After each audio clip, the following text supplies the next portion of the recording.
Hello, my friend. This is Clyde. Make the right choice. In Luke chapter 10, verses 38 through to 41, we read, As Jesus and his disciples were on their way, he came to a village where a woman named Martha opened her home to him. She had a sister called Mary who sat at the Lord's feet listening to what he said. But Martha was distracted by all the preparations that had to be made. She came to him and asked, Lord, don't you care that my sister has left me to do the work by myself? Tell her to help me.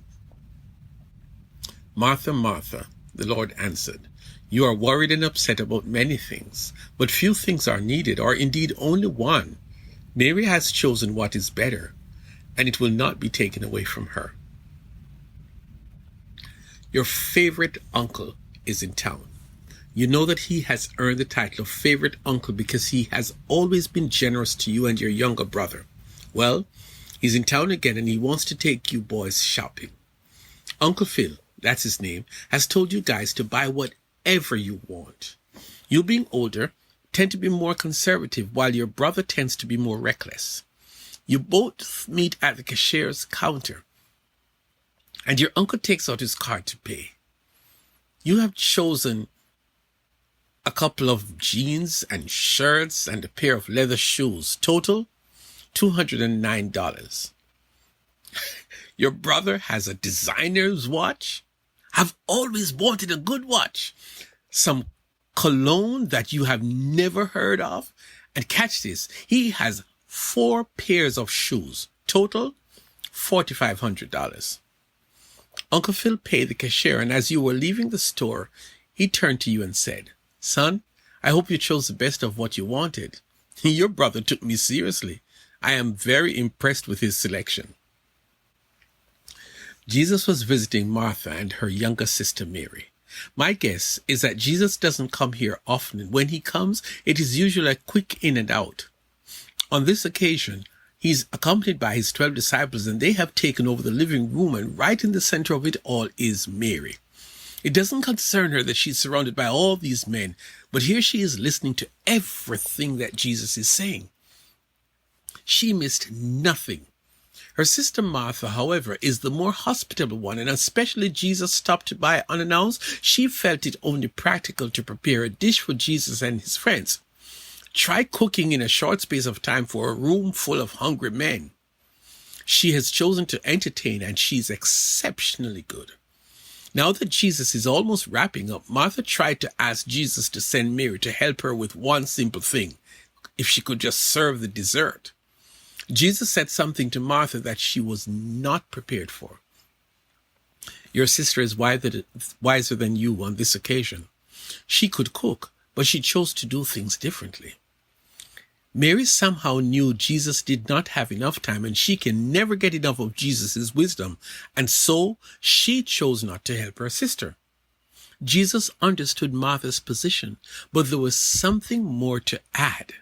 Mary chose to sit beside Jesus, drinking in every word he said. Martha was somewhere we couldn't find her. Jesus stopped by their house, but Mary turned out to be the wise one. She chose to spend time listening to Jesus while Martha took care of their stomachs. Nothing is wrong with what she selected. Nothing is wrong with what you choose for yourself, like the older brother in the store with his rich uncle. Your younger brother might be criticized for going for pricey stuff, but if you had a choice, why would you be so conservative and select something so less expensive? That is you in Martha, or the Martha in you, and her sister Mary is a smart one who chose to listen to Jesus. In the wider arena of life, we're faced with choices. There is something that brings greater pleasure, your favorite things. Sometimes it is something that would help you in a significant way. But what if there is something better, something greater? When you find out, it might be too late to reverse your selection. I, however, want to tell you that you are in the middle of a similar story, and you don't even know it because you made a choice a long time ago. That was when you decided to go with the flow. You were running with a crowd. You were engaging in some unsavory activities, although everyone seems to be doing it right there with you. You have not stopped to think that the lifestyle that you're enjoying is destructive, enticing, but it leads to a horrible end. That is the life of sin that many people choose because it is popular. So many people cannot be wrong, they say. You immerse yourself into a lifestyle laced with sinful activities, and yes, you are enjoying yourself and meeting great people and you're on top of the world. But somehow a voice inside of your head keeps telling you that you have made the wrong choice and you're going to regret it. But like so many persons before you, you don't pay attention to the voice. That must be a negative voice trying to rob you of pleasure and fun.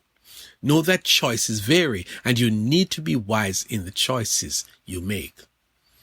Time goes by and your friends are getting fewer and fewer and the lifestyle begins to take its toll on you.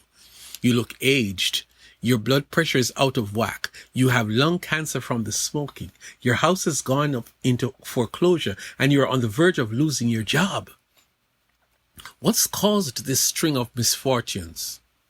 They're not misfortunes, my friend. It is not a run of bad luck.